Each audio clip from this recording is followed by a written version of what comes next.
busca os ensinamentos do lendário Luke Skywalker para entender a Força Jedi, a Aliança Rebelde precisa enfrentar o impiedoso Império de Kylo Ren, que deseja dominar a galáxia com seu poder destrutivo. Cara, Star Wars é a definição de como um blockbuster deve ser feito. Como ele precisa agradar fã, como ele consegue agradar crítico, como ele consegue agradar todo mundo. Até a sua avó vai agradar com certeza esse filme.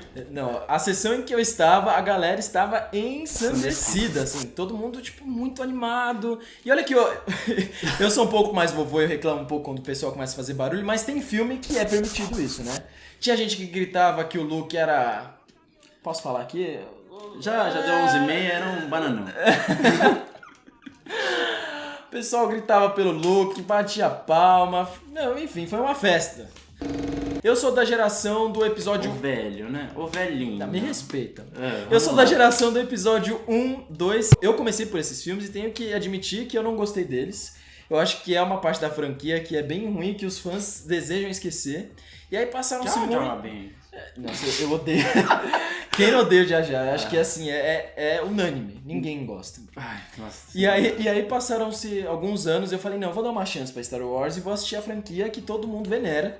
Eu assisti o 4, o 5 e o 6 e eu fiquei apaixonado. Bom, pra quem não sabe, em 1975, George Lucas ele fundou uma empresa de efeitos especiais, a Industrial Light Image, que na verdade ele fez ela só para construir o universo de Star Wars, né?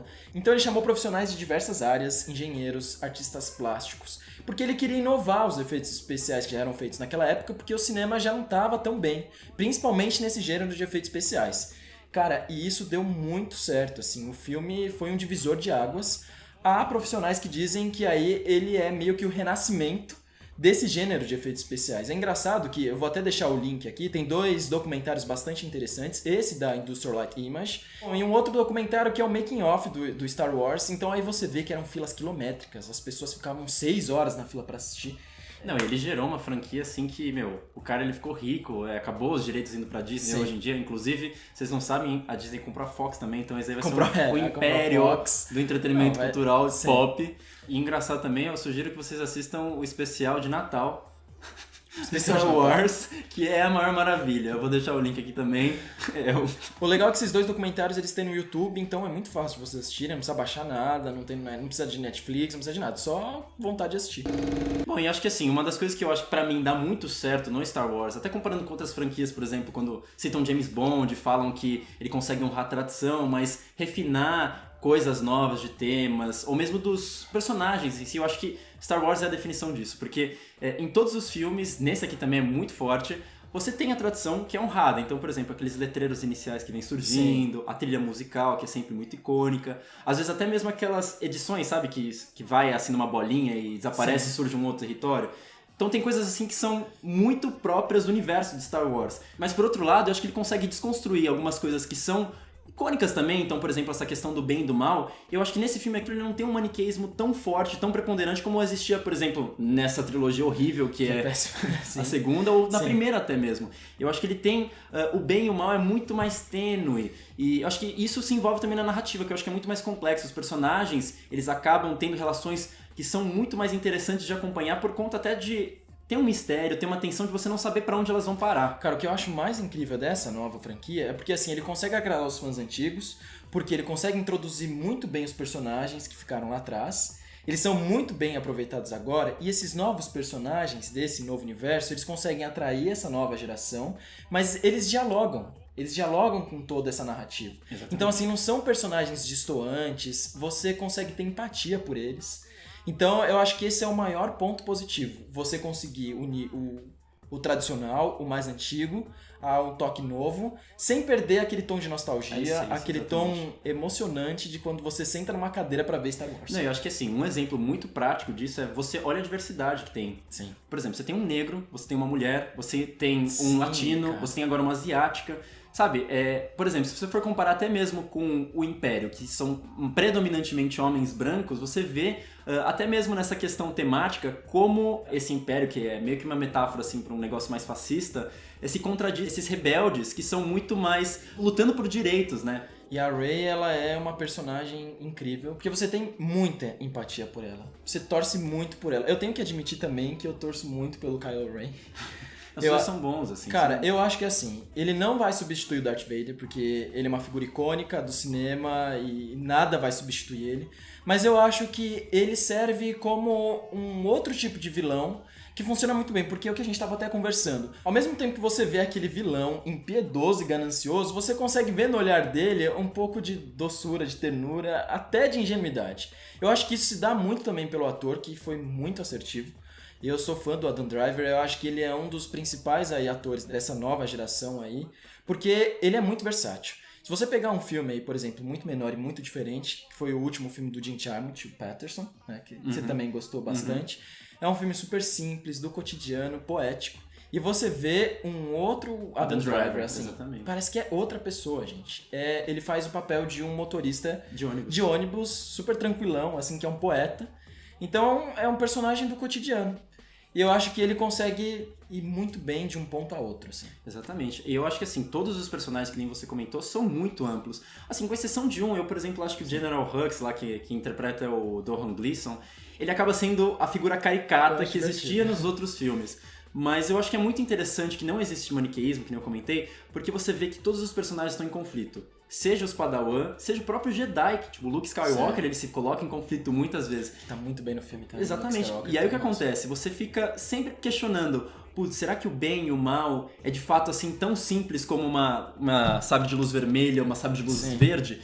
E eu acho que isso ainda alinhando com a questão toda por trás que tem da religião, né? Porque a força, ela acaba sendo uma coisa que é o balanço do universo, que você tem que crer para você ter esse poder. Eu acho que é muito interessante porque você consegue alinhar coisas de religião, de política, como a gente falou do negócio do fascismo, e ao mesmo tempo você tem uma narrativa muito forte. Sim. Então, isso tudo ainda alinhado com a questão do entretenimento. Então imagina, você tem muitos panoramas por trás que fazem a obra ser muito mais rica. É um filme de ação que tem respiros, então a parte de ação é eletrizante, você fica na cadeira, fala, putz, e agora? E tem os respiros, acho que eles são na medida certa. E uma outra característica que em todos os Star Wars eles existem, né, que são duas narrativas que em algum momento elas vão se encontrar. Eu digo três. Porque no primeiro, no Star Wars de 77, acontece isso do R2-D2, do C-3PO, depois do Chewbacca, o Han Solo lá, e uma outra também. Sim. Aqui também acontece, são três, eu acho. Não sei se você vê Três? dois. Aqui, ó, tem o Kylo Ren e a Rey. Isso, e a Rey. Tem o Finn, asiática e uma outra. E tem também é verdade, o da nave espacial. exatamente, são três. E eu acho que é muito legal isso que você comentou, porque o que acontece? Tem uma montagem que é absurda. Por quê? Ele vai em momentos desses três lugares e a cada vez que ele vai cortando pro outro ambiente, a próxima vez que ele volta pro primeiro, o intervalo é menor. Então você vai indo, vamos supor, tem um gráfico. Exatamente, um gráfico assim. Primeira vez os três aparecem assim. Segunda vez o intervalo de tempo assim. Até chegar num momento que os cortes são tão rápidos que assim, tipo, segundos assim, sabe? 10 segundos já tá na outra cena. E ele consegue dar o mesmo peso pros três. Então você fica eletrizado em ver os três. Assim, você não fala, putz, ele voltou pra essa parte. E pra mim é justamente isso. Acho que qualquer editor que se preze deveria assistir os filmes de Star Wars pra conseguir saber o momento de cortar. Lembra aquela discussão que a gente fala? Saber onde cortar? É isso. É saber onde cortar quando tem um interesse. E eu acho que ele sabe cortar os interesses certos pra despertar futuros interesses. Bom, mas como nada é perfeito, a gente sempre tem aquele pontinho. Mas assim, é muito mínimo. Tenho que admitir que é muito mínimo. Uma coisa que incomodou ambos, a gente não assistiu a mesma sessão, né? Sessões diferentes. E quando a gente conversou, a gente falou, putz, isso... era um ponto que incomodava, são uns respiros assim de... Disney, sabe? Umas piadas... Uns espasmos, assim. Umas piadas meio Marvel, assim. Cara, sabe por quê? Eu acho que assim... não tem o menor problema usar piada. Acho que nos primeiros filmes também tinha isso. Sim. O Han Solo trazia essa graça, né?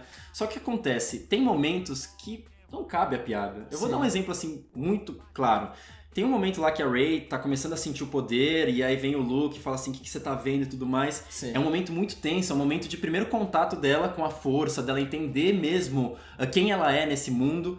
E aí ela vai lá e faz uma piadinha. Você quebra toda a tensão. Sim, e aí você entra já pra tensão que depois começa a crescer de novo, você fala, eu não consegui embarcar. É um momento assim muito pontual, que existem em vários outros lugares do filme que chegam a incomodar pontualmente, mas o filme como um todo, por conta de todas essas questões que a gente comenta, ele acaba meio que escondendo, sabe? Pra vocês que falam que a gente nunca concorda com os filmes, tá aí uma prova de que isso não é verdade. A gente concordou não só no que gostou, como no que não gostou. Então é um filme que vale muito a pena de você assistir. É aquele que dá pra levar a família, que dá pra se divertir. Pra quem é fã antigo, vai ficar muito feliz. E pra quem tá sendo introduzido no universo Star Wars agora, também acho que não vai se decepcionar. Bom, então como um personagem diz lá no meio do filme, o fracasso é o melhor professor, eu acho que eles conseguiram tirar bem o que eles erraram da última franquia e eles estão, assim, zarpando agora. Exatamente. E vamos esperar agora o último filme, né? Porque... Não, agora tem Han Solo. Tem Han Vamos Solo, ver, e vai ser difícil trabalhar com esse personagem, imagina, porque é algo que é um personagem que todos amam. Então é isso aí, pessoal. Muito obrigado, vá no cinema e é isso aí. Valeu! Bom, se você ainda tá aí, eu só queria lembrar de uma referência que eu achei muito Natanha, legal no você filme. É do Oscar, essa referência? Não, mentira! Foi o primeiro filme a ganhar o Oscar. O primeiro filme a ganhar o Oscar. Ai, que é um fanfarrão. O filme chama Asas. Tem uma cena que a câmera vai passando pelas mesas do bar até chegar no último cara ali. Tem uma cena de um cassino nesse filme. Assistam e depois me falem se vocês concordam. Do Oscar, hein? Não vão perder que é do Oscar.